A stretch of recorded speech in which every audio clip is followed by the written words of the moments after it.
Welcome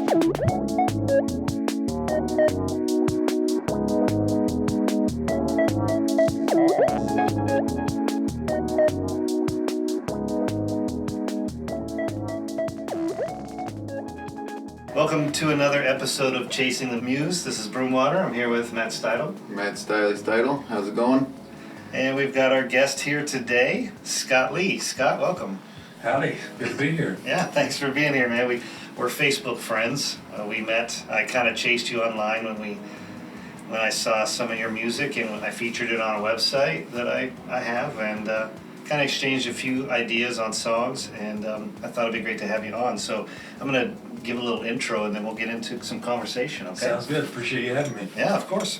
So Scott Lee is a folk singer and songwriter, originally from Dayton, Ohio. He spent much of his life studying Americana and traditional music, which he grew up loving. His influences include pioneers like Jimmie Rodgers, Woody Guthrie, and Hank Williams, as well as honky-tonk legend Ernest Tubb, poetic songwriter Townes Van Zandt, hell yeah, and blues great Lightnin Hopkins. Scott's mission with his music and writing is to add his own style and perspective to the folk music tradition. Currently, Scott is lead vocal and rhythm guitar for the band Scott Lee and the Wanderers. So, again, thank you for being here, sir. So, well, tell us first. Let's get this. Let's talk about your new EP. You have a new EP called The Wandering Kind, dropping May 31st. Tell us about that. I'm part of Music Columbus had an incubator series with new artists, helping out new artists, and I got some free time in the studio. Sweet. At Orange Studio, recording with Joey Gerwin, and the band and I went in there and spent 2 days in the studio recording, and dropped 5 songs. Nice. And we got it mixed and mastered, and working on all the promotion right now. And that's awesome. So it's a production, right? Yeah, and I've been working on lyric videos just before I came in here. Nice. That's awesome. Do you use a certain software for that? Because I've been trying to mess with that, and it's a pain. I was just using Canva. Okay. And you're like typing them in, and yeah, it's a pain to time it all. Yeah, I've been figuring out this skill so I can do it myself. So like, because a lot of you guys know it's a DIY when it comes to everything, ads and promotions and stuff. Unless you know a guy. Right.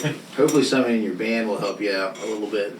They do a little bit. Yeah. That's good. It's an effort, but someone has to just kind of be the person to do that. Luckily, I have a cousin that works in graphic design, so he's not good with the video, but anything when it comes to posters or flyers, I shoot it to him, and he does it for you. Yeah. Nice. Well, you have great branding on your website. I mean, everything's very consistent with the brand, with the music, and I love that.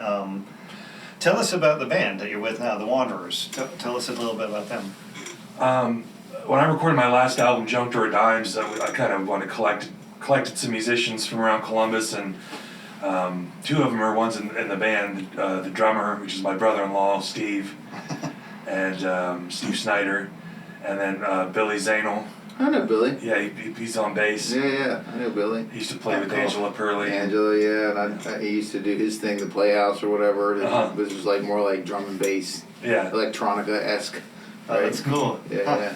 Small music world here. I've known Billy for a long time. That's cool. Yeah, he's a cool cat. Very knowledgeable and can pretty much play anything. Yeah. But him and Steve got together, and I was like, well, we got it with the rhythm section. And then the female vocals on Junk Drawer Dimes was Margot Edge, and I know her husband is Trevor Edge, who is an amazing guitar player. Nice. And so I asked him to join the band, and there we go, the Wanderers. Oh, that's nice. Awesome. So you got 4, it's a 4-piece then? Bass, drums, 2 guitar. Yep. Nice. And, Steve and Billy, they could be a little ADD, so I came up with the Wanderers names. Kind of fits their vibe. That's awesome. That's funny. You're like, you got a corral, That's right? That's great. That's great. They're kind of like drift and tumbleweeds sometimes. Nice. I love that. That's amazing. On brand, it works. It's funny because I was thinking every show we try to have a little theme, and we don't have to be too crazy about it, but, thinking of the music that you love, and the theme that came to my mind was history, and so I had a couple questions for you both. for both of you, maybe we'll start with Matt. You know, like, is there anything that you can think of that's changed or shaped? In the past, as in like before I was born. Yeah, like historical things that you look back on and Well, reflected on. I mean, yeah, because I studied classical, so I learned a lot of that. Classical music or classical guitar? Classical music, but you know, oddly, it still would have been the 20th century because it was like 50s Brazilian music, Villa-Lobos, and there was some, you know, American composers, Andrew York, but then I also studied jazz for a while, and I would say that the biggest influence would have been Wes Montgomery because of his just his octave thing that he does. There's just lots of things that he did that I'm glad I studied, because now with the guitar I use, I can do a lot of really great octave things and move pretty quick. You can figure it out faster? Yeah, maybe, I don't know, but it's but I'd say as far as influence goes, those would be the past. Sure. You know, and then people keep telling me that my composed music sounds like the Red Hot Chili Peppers and that kind of sound, and so I guess I would say that they're an influence on me as well. Sure. So from the past, yeah. What about you, Scott?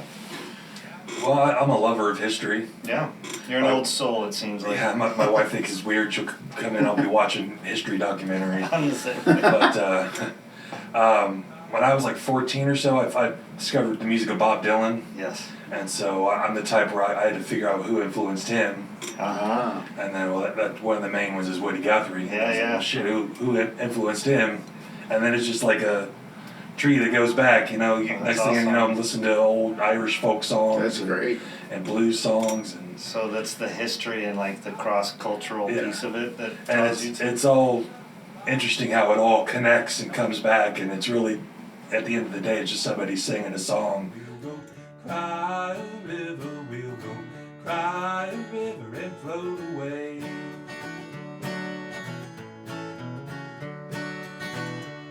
My daughter must think she's Moses, she's been trying to part my sea. Been drowned like Pharaoh's army in my own misery. I'm gonna cry. What do you think we can learn from these old stories and songs? A lot of them, it's like stuff from the 30s. There's really simplistic of what they said, and matter of fact. Yeah. And I think, you know, we could use a little more matter of fact and like plain speaking nowadays. Just calling it like it is. Yeah, just say it how it is. Yeah.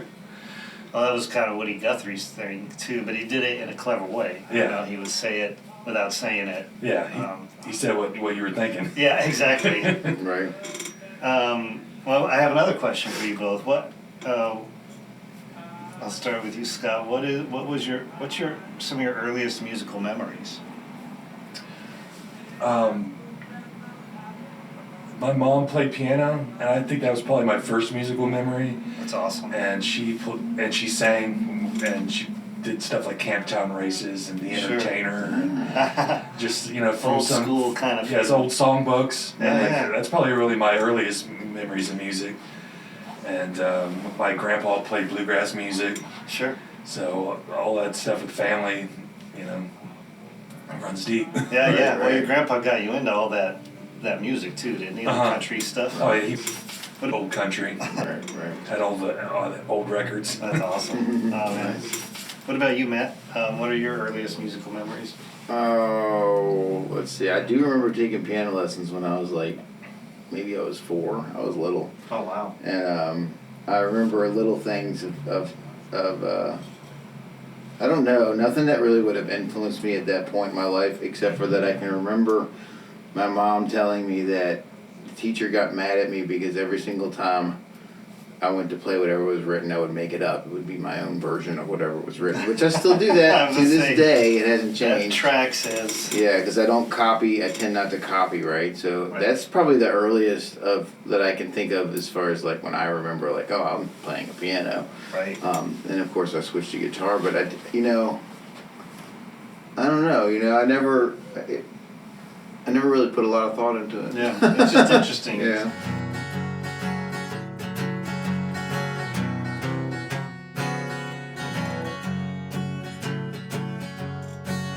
I clock in, I clock out. Another day around our clock is. Support. Like, what does support mean to you as a musician? Like, what do you need and want from the musical community in Columbus? I would say just to listen and go out to shows and Show up. yeah, instead of just streaming stuff on Spotify and stuff. Maybe buy it off of Bandcamp or something. Where the money goes back to The artist. to the artist. And none of us do that. Like people. It's so They hard. made it so convenient to where you pay the Spotify Right. subscription. Well, there is ways that I took a couple classes on marketing, and one of the things they say you can do is, and the problem here is, and you'll probably agree with me, is that vinyl sells, and that's your kind of merch, right? But the problem with vinyl is, They're and so I've looked it expensive. up, Oh, it's yeah. like $1,000 for 100 vinyl, records, and you're like, it's 100 records, but it's a lot of money when you Yeah. get like 100 CDs for $100. You know what I mean? As a small musician, it's very hard to justify. And it is, and the hardest part is that because it's cheaper to do CDs, my instinct is to do the CDs, but then no one has a CD player. Yeah. Mm-hmm. Yeah, that was one of the things I encountered just even before the pandemic. I don't have a CD player, you just keep it, man. Like, Yeah. whoa. But Yeah. obviously I'm old school, so I like to have the physical copy. So I still rock the CDs, but That's awesome. yeah, Hey. you gotta figure out as a musician where to put the money at that's gonna get out to the most people. Right. Totally. So having a community that comes out and listens. So he and I were talking about this a lot, because even when we started writing together, it took me like 6 months to really listen and get into his previous material. Not for any reason other than I'm busy and everybody's busy, and to get into new music, it's actually kind of an effort. It's Yeah, easier to right. just put on what you know, or put on some kind of radio station play, Spotify Yeah. thing. And I think it's just spoon feeding people the same stuff. The Music Columbus organization, they're really great. They help me out a ton with support, and Yeah. Oh, nice. they do the incubator series every year, I believe. Okay. And I think it's like 8 or 10 artists that they help out and give studio time, and I Wow. got promotional photos for free. Sure. Nice. And That's I sweet. didn't even it's know a about great, that. Oh, didn't you? great organization. And who's that through? Is that That's through music. I know of Music Columbus. I Yeah. just didn't know they offered that incubator. Yeah, you're talking about. It really helped me out. And plus, just having a group of people supporting you Right. and sharing your posts It's and validating. you Right. know? Yeah, that's huge, because you're putting yourself out there in a big way when you're doing this. And I think people forget that, because they see it so much from everybody that are playing it, But it's cool to collaborate with the other artists. That Right. they're all different genres and Right. aspects of life, and it was a really cool mix. that's cool. Yeah, that's really fun. That's awesome. We'll link to that in the posts Right. that we share on this. Well, Scott, we appreciate you coming so much. We were hoping you'd play a couple tunes off the album for us. We'll get set up, but thank you so much. We appreciate you coming. Yeah, my pleasure. How do we find your band, Scott? Well, ScottLeeandTheWanderers.com. I just made the website a few months ago, and all the social media platforms is hashtag ScottLeeandTheWanderers. Perfect. Okay, great. All right. So you're gonna play a couple songs off the new album. Which one are you gonna start with? I think I'm going to do one that's going to drop actually this Friday. It's the first single from it. It's called Cry River and Float Away. Nice.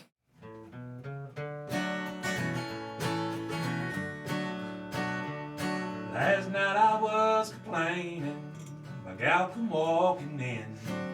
She said, I see you're fiddling on the world's smallest violin. I'm gonna cry a river, gonna cry a river and float away. She said, oh, woe is me. I said, well, woe is true. She said, when I woke your sorry hide, you'll be really singing the blues. I'm gonna cry a river, gonna cry a river and float away. And I'll go grab my paddle and I'll float on down the line. Darling, if you get blue, come in, the water's fine. And we'll go cry a river, we'll go cry a river and float away.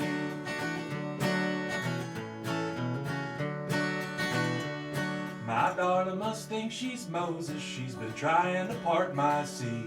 Been drowning like Pharaoh's army in my own misery. I'm gonna cry. Well, she swears up and down she loves me, but every time that I feel down, well, she starts talking about needing a man who's a planet on dry ground. I'm gonna cry a river, gonna cry a river and float away.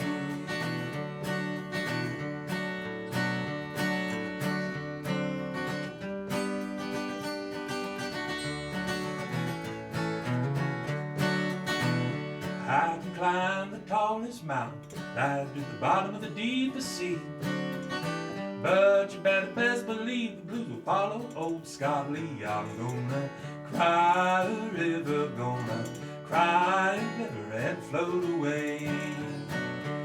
And I'll go grab my paddle and I'll float on down the line. Darling, if you get blue, come in the water's fine. And we'll go cry a river, we'll go cry a river and float away. Well, if your river flows to the sea, that sea's gonna end on land. It's hard times here, but it's better down the road, my friend. I'm gonna cry a river and float away.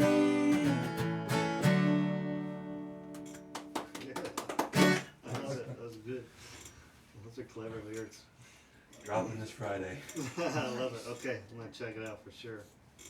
That was cool. Got one angle to write up, kind of. It's a true story, by the way. Oh, really?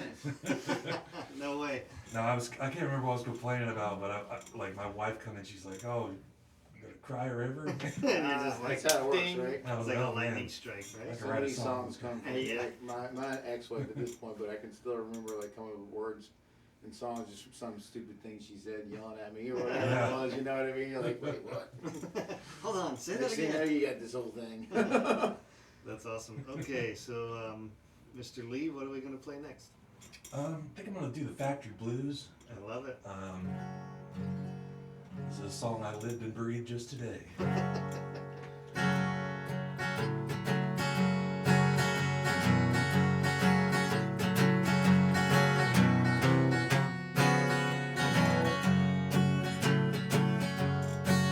I clock in, I clock out. Another day rolls around. I clock in, I clock out. This can't be what life's all about. Doing back and breaking labor, being a number on a paper. Well, if I die, I bet they wouldn't even stop the line. Another day, another dollar. Life keeps getting harder for the hard-working blue-collar man.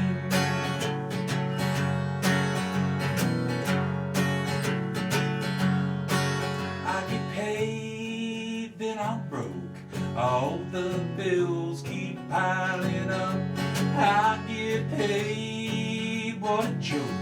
It's a rich man's world and I'm losing hope.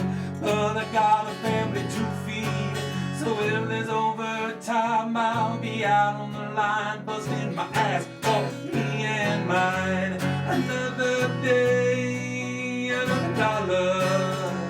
Life keeps getting harder for the hard-working blue-collar man.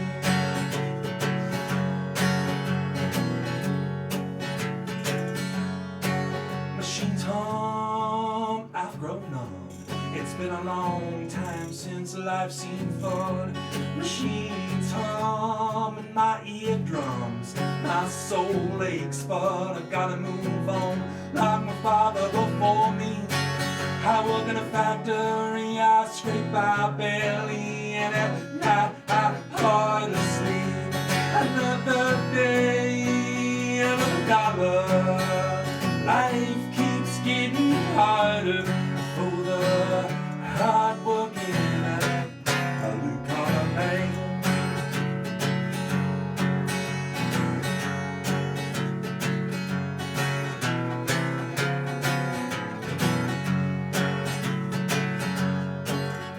It's the land of the free, but working folks are living in poverty.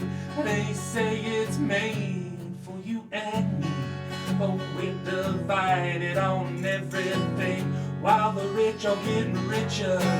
Well, it's a pretty bleak picture.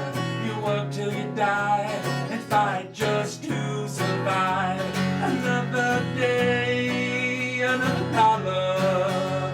Life keeps getting harder for the hard-working blue-collar man. For the hard-working blue-collar man.